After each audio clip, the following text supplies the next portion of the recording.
Commander G1 pressed her face against the cold glass of the observation deck and stared at the small blue planet spinning below them. The planet looked so ordinary with its white clouds and green continents, but the data they had collected over the past 6 months told a completely different story. This world called Earth by its inhabitants held the most bizarre secret the galaxy had ever discovered. The massive research ship Stellar Dawn had been orbiting Earth for weeks now, and every day brought new surprises about the strange creatures living on the surface. The crew came from 12 different species, and each one had their own special abilities that made space travel and communication easy. The Draknari could walk through solid walls whenever they wanted. The Velfins could read thoughts from other planets. The Korthians could make things float in the air just by thinking about it, but the humans down on that blue planet had none of these gifts. They could not speak with their minds, they could not move things without touching them, they could not see the future or talk to the dead. They were completely ordinary in every way that mattered in galactic society. Dr. Minho floated over to where Jiwan stood watching the planet. His 4 arms moved in the graceful patterns that his species used for emphasis, and his large eyes glowed with excitement. He had been studying the humans longer than anyone else on the ship, and he could barely contain his amazement at what he had learned. The humans had built cities without using any mental powers at all. They had created machines that could fly through space using only their hands and primitive tools. They had split atoms and harnessed the power of the stars without any psychic abilities to guide them. Every other species in the galaxy used their mental gifts to help them build and create. But humans did everything the hard way. What made it even more incredible was that humans were not supposed to exist at all. According to every law of galactic biology, a species without psychic powers should have died out within a few hundred years. The galaxy was a dangerous place full of predators and hostile environments. Only species with strong mental abilities could survive long enough to develop space travel and join galactic civilization. Yet here were the humans thriving on their little planet, completely unaware that they were doing something impossible. They had survived ice ages and natural disasters. They had built complex societies and created beautiful art. They had even figured out how to leave their planet and explore space, all without any help from the psychic forces that every other species depended on. Juwan turned away from the window and looked at the data screens showing human society. The humans fascinated her in a way that no other species ever had. They were so vulnerable with their soft skin and fragile bodies. They had no natural weapons or armor. They could not regenerate lost limbs or survive in the vacuum of space without protection, yet they had conquered their entire planet and were reaching out to the stars. The research team had been watching human broadcasts for months, trying to understand their culture and society. What they found was unlike anything in the galactic database. Human entertainment showed individuals making choices based on personal desires rather than collective needs. Their news broadcasts talked about conflicts between different groups of humans who could not simply merge their thoughts to resolve disagreements. Their art expressed individual emotions and experiences rather than shared racial memories. Most disturbing of all was how humans seemed to enjoy their isolation from each other. They wrote stories about lone heroes who stood against impossible odds. They celebrated individuals who thought differently from everyone else. They even had a concept called privacy, where humans actually wanted to keep their thoughts secret from others. The very idea made most galactic species physically uncomfortable. Dr. Taeyong, the ship's head psychologist, had spent weeks trying to understand human mental patterns. His species, the Zephyrians, were master telepaths who could read the thoughts of any living being from vast distances. But when he focused his most powerful abilities on the humans below, he found nothing but static and confusion. It was like trying to read a book written in a language that had never been invented. The humans had developed something that no other species possessed: complete mental independence. Every thought they had was their own. Every decision came from their individual minds. Every emotion was experienced in total isolation from others. It should have driven them insane, but instead it seemed to make them stronger and more creative than any other species in the galaxy. As the research team prepared for first contact, they followed the standard protocols that had been used successfully for thousands of years. First, they would project peaceful intentions using telepathy to show the humans that they meant no harm. Then they would create protective energy shields around their minds to guard against any psychic attacks. Finally, they would establish a mental link with the human leaders to begin formal negotiations. What they did not know was that none of these preparations would matter. The humans could not receive telepathic messages. They could not project psychic attacks. They could not form mental links with other species. They existed in a state of complete psychic silence that was both terrifying and fascinating to the galactic community. The first human they chose to contact was a young woman named Sora, who worked at a facility that listened for signals from space.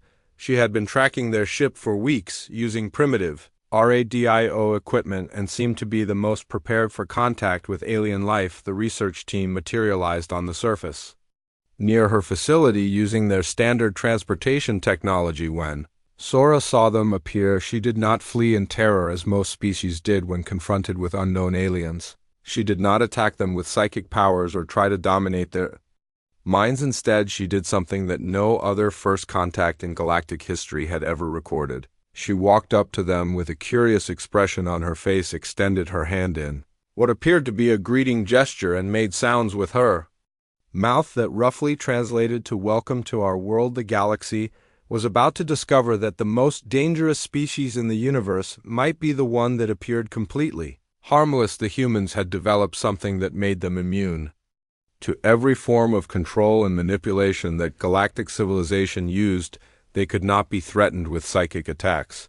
They could not be bargained with through mental influence. They could not be predicted using the behavioral patterns that applied to every other known species. Commander Jiwan realized, as she watched the first meeting between her crew and the human named Sora, that they had not just discovered a new species, they had found something that would change the galaxy forever.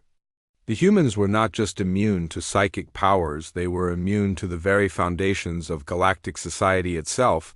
The research ship Stellar Dawn continued its quiet orbit around Earth, while below on the surface the most important conversation in galactic history was about to begin. A conversation between beings who could share thoughts instantly, and a species that had never shared a single thought with another mind. A conversation that would determine the future of every world in the galaxy. The humans had no idea that their greatest weakness was about to become their greatest strength.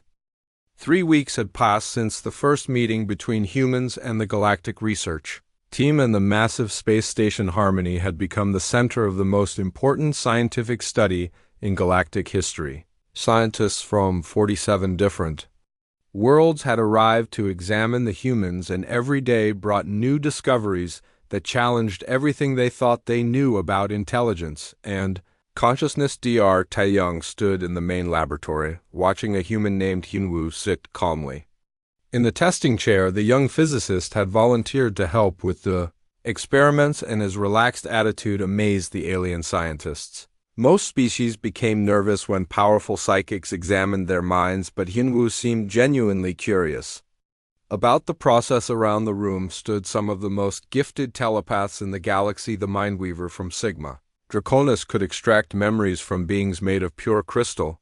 The Thought Seeker from the Andromeda Spiral could communicate with the vast gas giant consciousnesses that lived in the outer rim. The Memory Walker from Vega Prime could read the genetic memories stored in DNA itself. One by one, they focused their abilities on Hyunwoo, trying to penetrate his mind and understand how human consciousness worked. The Mindweaver concentrated so hard that the crystals on his body began to glow with inner light, but he could detect nothing from the human except basic biological functions. The Thought Seeker extended psychic tendrils that could normally reach across star systems, but found only empty space where Hyunwoo's thoughts should beach. Failure made the assembled scientists more frustrated and more fascinated. The humans were not blocking their telepathic probes with some kind of mental shield. They were not hiding their thoughts behind psychic barriers. They simply existed in a state that made telepathy impossible. It was like trying to read a book that had never been written or listen to a song that had never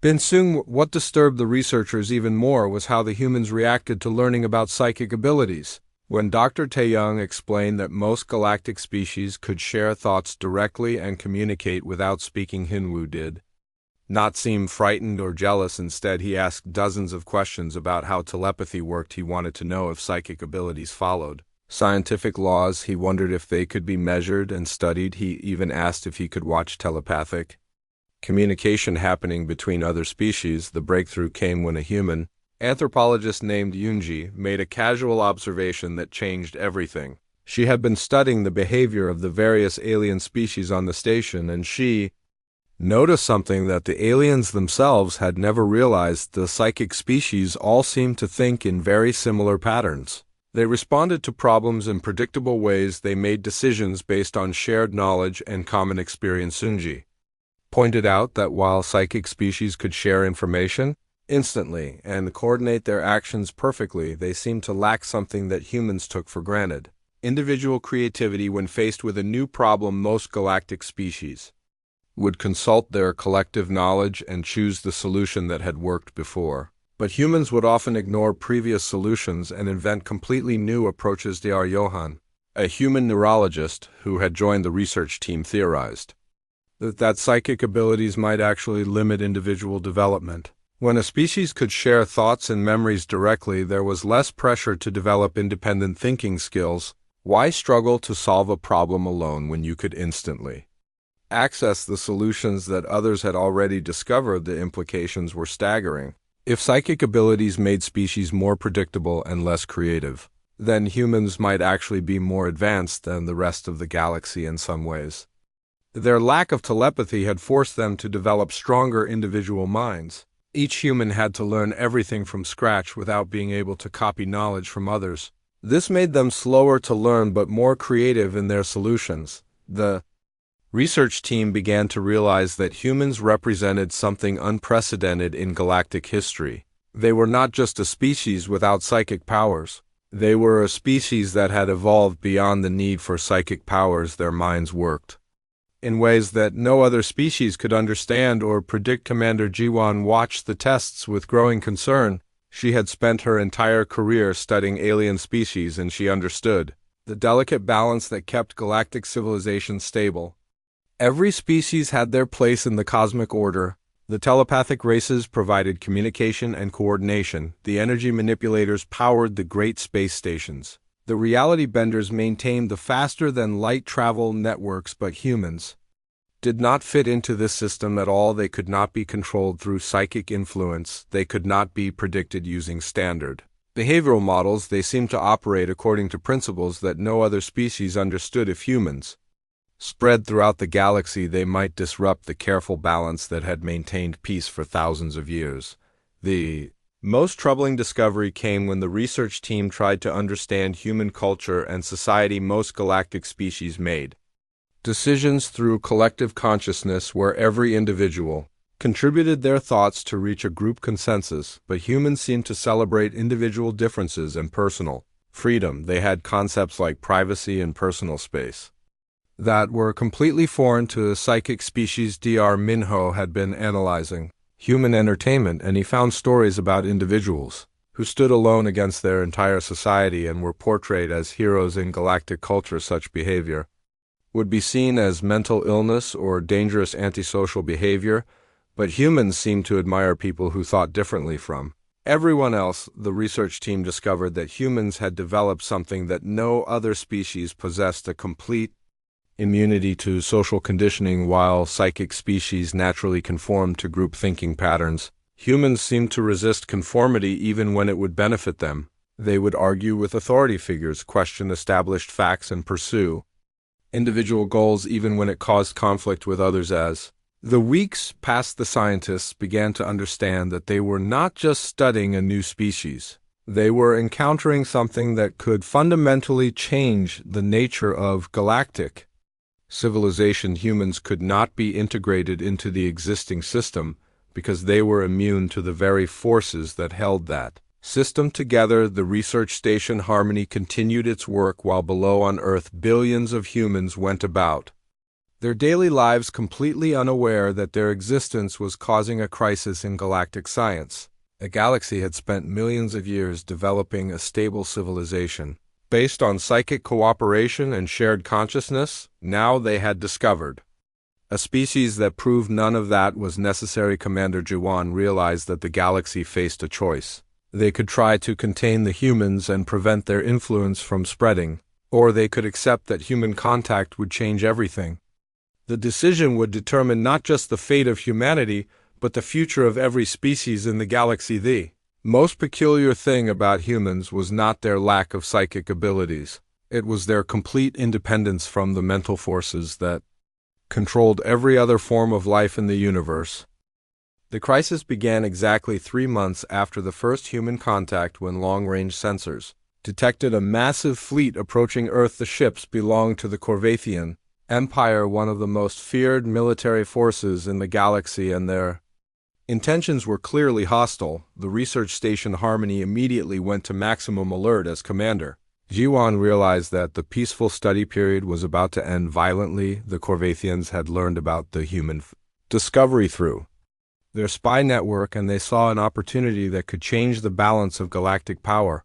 If humans were truly immune to psychic control, then they could be used as weapons against the Corvathians' enemies. The Empire had built its strength on the ability to dominate other species through fear-based telepathy, but humans might be able to resist that domination. War Master Vex commanded the Corvathian strike force from his flagship, the Mind Crusher, and he had brought 50 of his most elite warriors to Earth. Each warrior was trained in the art of psychic warfare and could project terror so intense that entire armies would surrender without firing a shot. The Corvathians had conquered hundreds of worlds using this technique, and they expected Earth to fall just as easily. Captain Sunwoo of the newly formed Earth Defense Force had been hastily briefed on galactic military tactics by the research team, but nothing could have prepared him for what was coming. The Corvathians did not fight with conventional weapons like humans understood.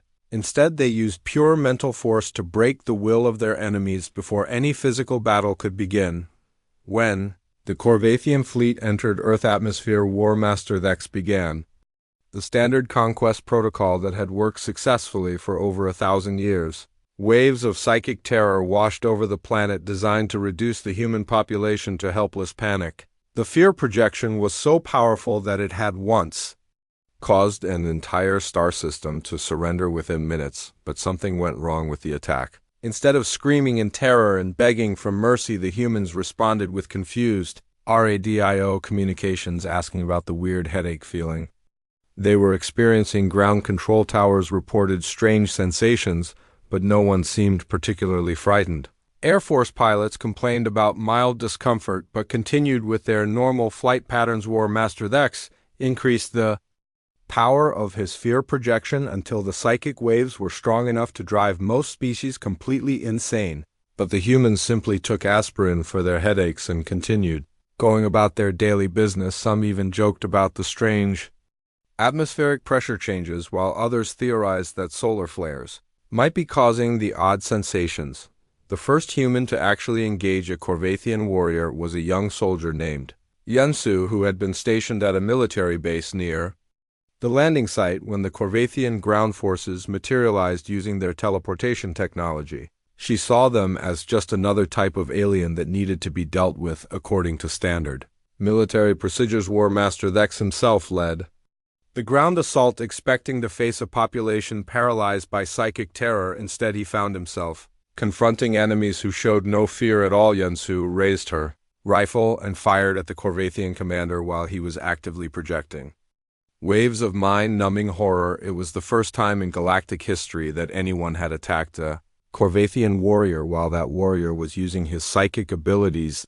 The shot disrupted Vex's concentration, and for the first time in his military career, he experienced something completely foreign to his species, someone fighting back against his mental domination. His psychic defenses faltered as he struggled to understand how any being could remain calm while being subjected to terror.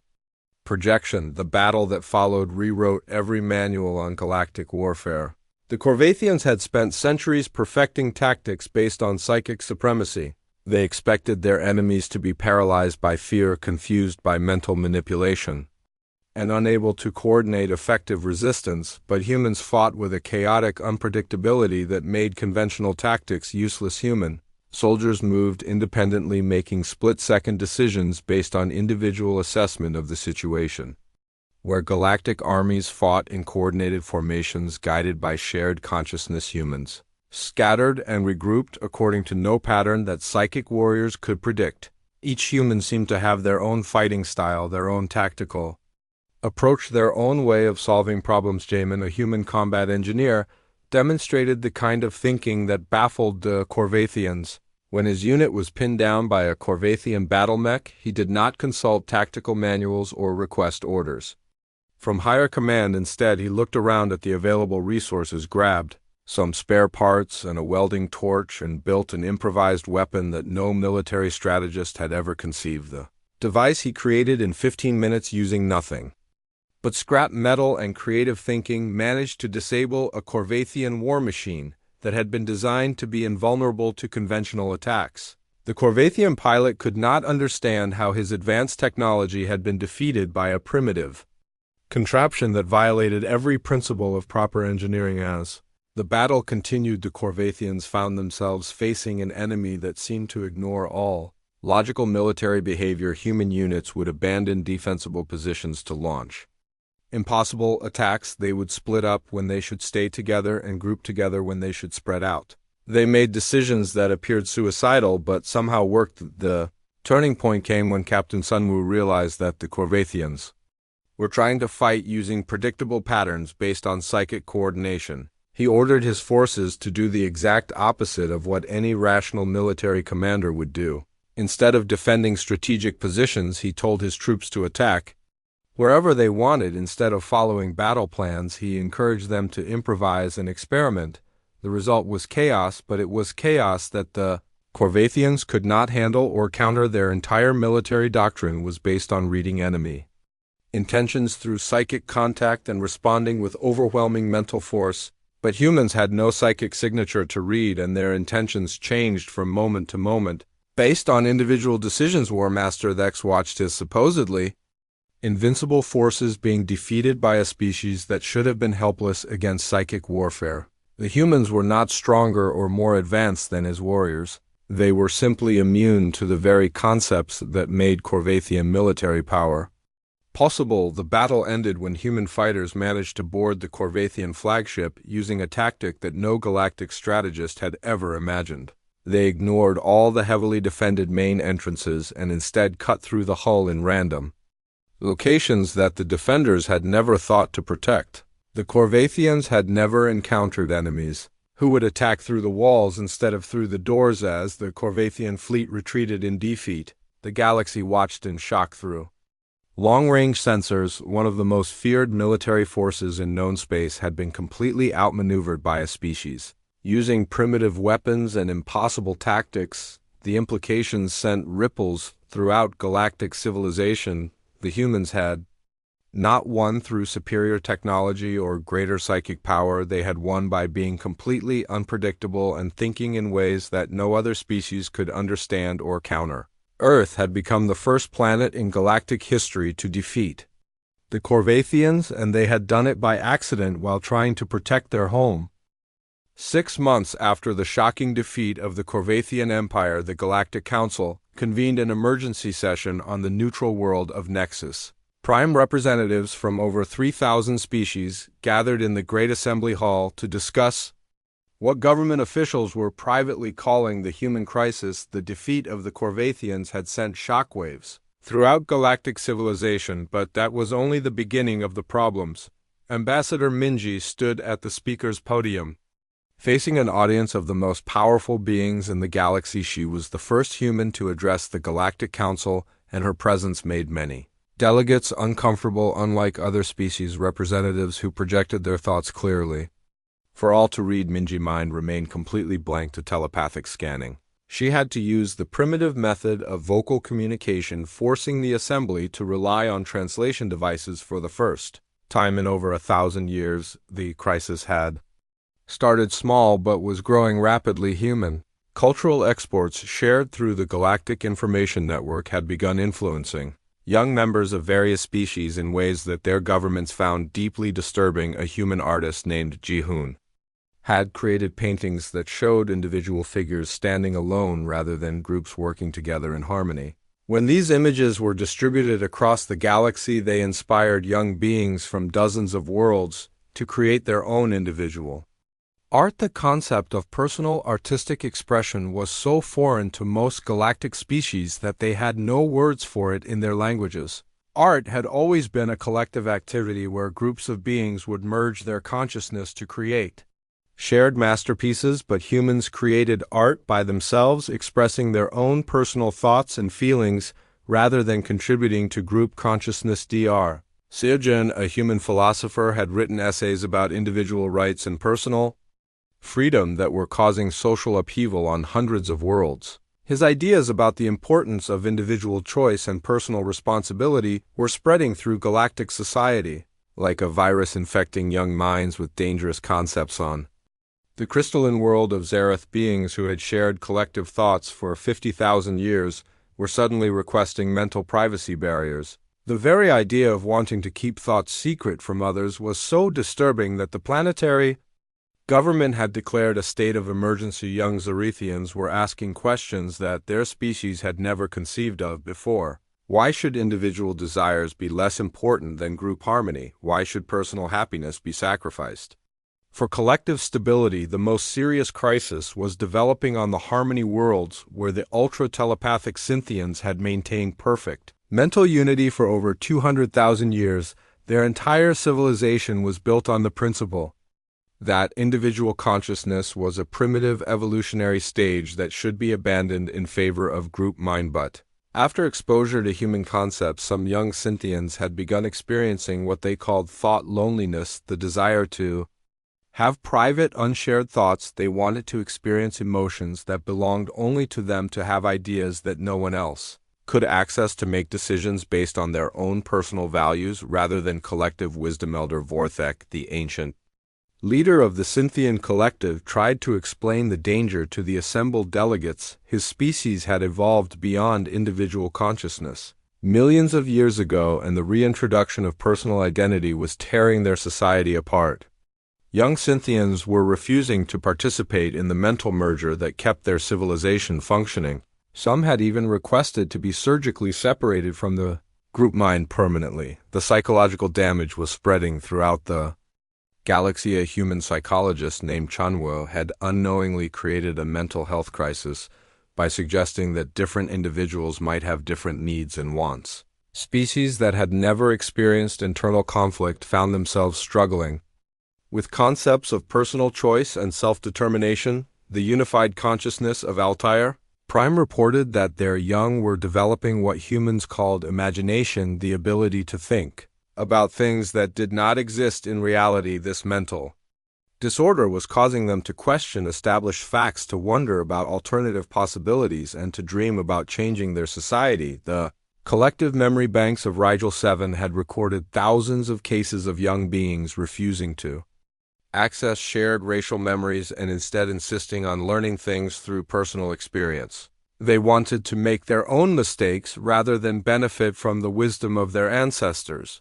They preferred to discover knowledge individually, rather than simply downloading it from the collective database. Ambassador Minji listened to the complaints and concerns with growing understanding. She realized that the galactic representatives were not angry about human military victories or technological achievements. They were terrified of human ideas about individual worth and personal freedom. The delegate from the hive worlds of Centauri spoke about the chaos that human concepts were causing in their perfectly ordered society. Young drones were questioning their assigned roles in the hive structure. Some were refusing to perform their designated functions and instead pursuing personal interests that served no purpose for the collective. The representative from the emotion sharing worlds described how young beings were trying to experience feelings privately rather than broadcasting them to the entire population.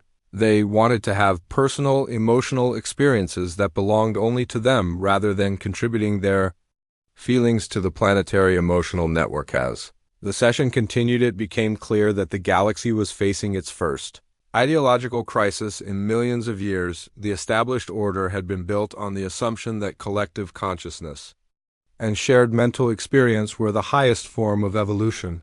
But humans had proven that individual consciousness could be just as effective and possibly more creative. The debate that followed split the assembly into two factions. The Collective Preservation Alliance, led by the ancient Overmind species, viewed human influence as a dangerous disease that needed to be contained or eliminated.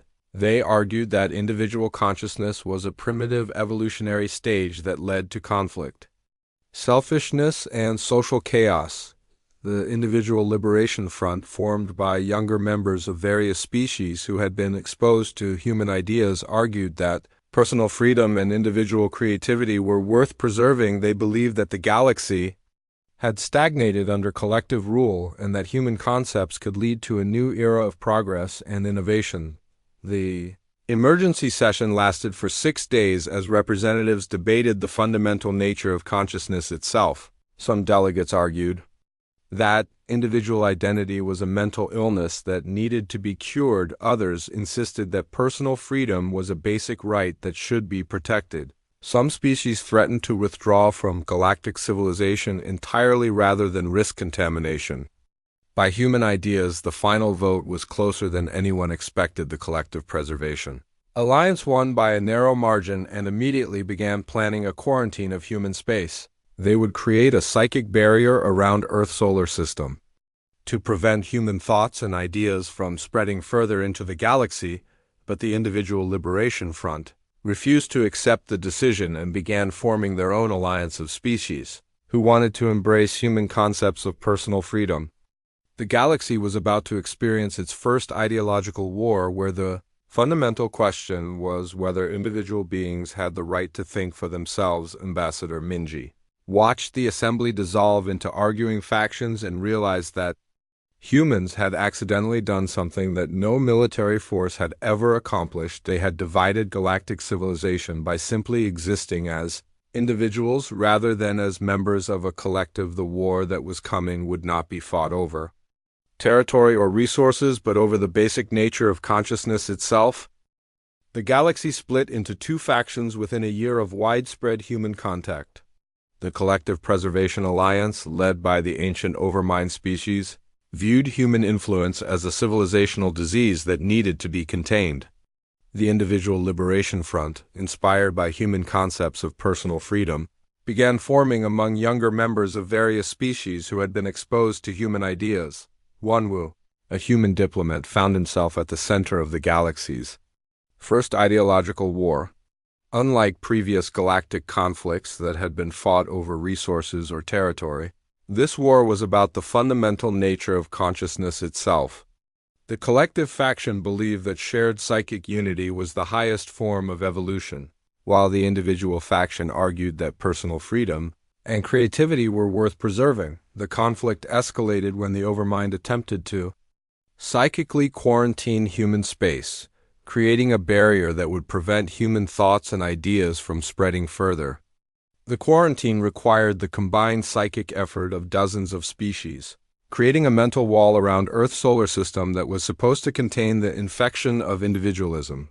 Dayun, a human engineer, responded to the quarantine in typical human fashion. She completely ignored the theoretical impossibility of breaching a psychic barrier and began working on a purely technological solution. While galactic scientists insisted that no physical technology could penetrate a mental construct, Dayun built a communication device that operated on principles the psychic species had never considered. The breakthrough came when Sung-min, a human quantum physicist, realized that psychic energy followed patterns that could be mapped and predicted. By treating psychic phenomena as just another form of energy rather than something mystical, humans began developing technology that could interact with and neutralize psychic effects. The first anti-psychic field generator was crude and limited, but it proved that human ingenuity could overcome even the galaxy's most fundamental assumptions. The war reached its turning point when human technology began liberating psychic slaves throughout the galaxy. Species that had been dominated by more powerful psychic races for millennia found themselves free to think independently for the first time. The Thraxian Empire, built on the psychic domination of hundreds of lesser species, collapsed within weeks as human-designed freedom fields spread across their territory. Neon, a human military strategist, had accomplished something that 10,000 years of galactic warfare had failed to achieve. She had freed the galaxy's oppressed masses. Not through conquest, but by giving them the tools to free themselves. 5 years after first contact, the galaxy had been transformed beyond recognition. The old psychic hierarchies had crumbled and been replaced by a chaotic but vibrant new order where individual merit mattered more than telepathic ability. The Galactic Council had been dissolved and reformed as the Galactic Assembly, where representatives from all species could participate regardless of their psychic capability. Shungik stood at the podium of the new assembly building on the neutral world of Haven Prime, addressing a crowd that would have been impossible under the old system. Former psychic slaves sat beside their former masters. Young individuals from collective species debated with ancient overmind entities humans worked alongside. Beings whose ancestors had ruled the galaxy for millions of years. The transformation had not been without cost. Several species had experienced devastating civil wars as collectivist factions fought against individualist movements. The Eternal Harmony, a species that had maintained perfect mental unity for over 500,000 years, had fractured into billions of separate individuals, each struggling to develop their own identity. Some of the newly independent beings thrived in their freedom and began creating art, literature, and music that expressed their personal experiences. Others found the loneliness and responsibility of individual consciousness overwhelming and begged to return to the safety of collective thought. Many species was still struggling to find a balance between personal freedom and social cooperation. Summon, a human social worker, had established the galaxy's first individual counseling service to help former collective beings learn to cope with independent thought. Her work had become so essential that she was training counselors from dozens of species, teaching them human concepts of empathy, personal support, and emotional healing. The economic transformation had been equally dramatic. The old system of resource allocation based on psychic hierarchy had given way to something resembling human free market capitalism, where innovation and individual effort determined success rather than telepathic power or collective status. Juven, a human entrepreneur, had helped establish the first truly free galactic marketplace where beings could trade based on mutual benefit rather than psychic domination. The new economy rewarded creativity and hard work instead of mental abilities, and many species were discovering talents they never knew they had. The most significant change was in how the galaxy approached conflict resolution. Wars based on psychic domination had become nearly impossible as more species developed human-inspired resistance technologies. Instead, the galaxy was slowly learning human concepts of negotiation, compromise, and peaceful coexistence. Disputes that would have once been settled through mental domination were now resolved through debate, mediation, and mutual understanding. The new Galactic Assembly had established courts where conflicts could be resolved through evidence and argument rather than telepathic influence. The transformation was not universally welcome. The Collective Preservation Alliance had retreated to the Outer Rim worlds, where they maintained traditional psychic societies and refused contact with the liberated inner galaxy. Some species had chosen complete isolation rather than adapt to the new individualistic culture. The Overmind species had withdrawn to their home dimension and sealed themselves off from the physical universe entirely rather than accept a reality where individual consciousness was considered equal to collective thought. Their final message to the galaxy was a warning that the abandonment of psychic unity would lead to chaos and eventual extinction, but the galaxy was proving them wrong. Young beings from dozens of species were working together on projects that would have been impossible under the old system. Individual creativity combined with voluntary cooperation was producing innovations that collective consciousness had never achieved. The Great Library of Vega Prime had been expanded to include personal memoirs, poetry, and individual experiences.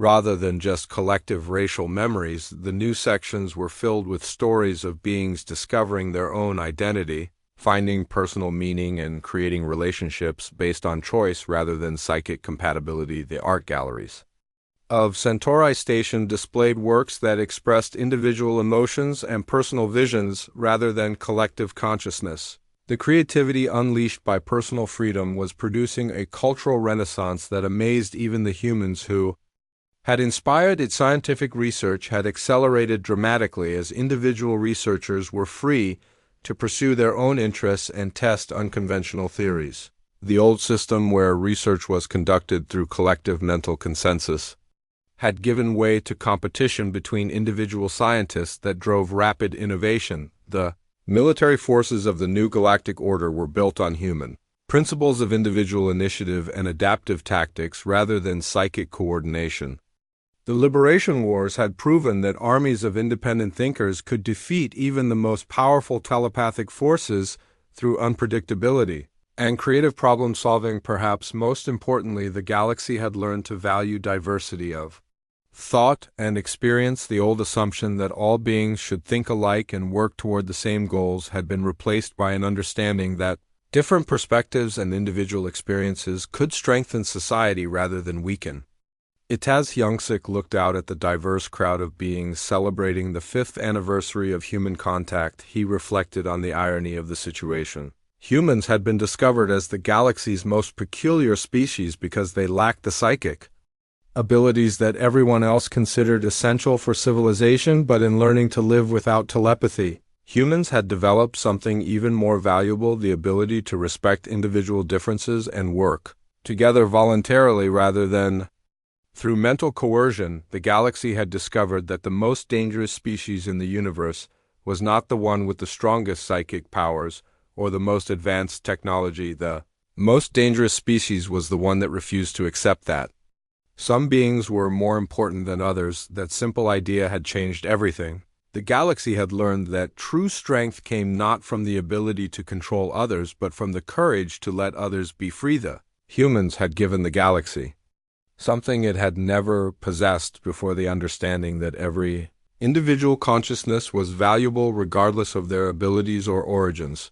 The age of psychic domination was over, and the age of individual freedom had begun. The galaxy's most peculiar species had become its greatest teachers, and the lesson they taught was that the most powerful force in the universe was not telepathy or energy manipulation, but the simple belief that everyone deserved the right to think for themselves.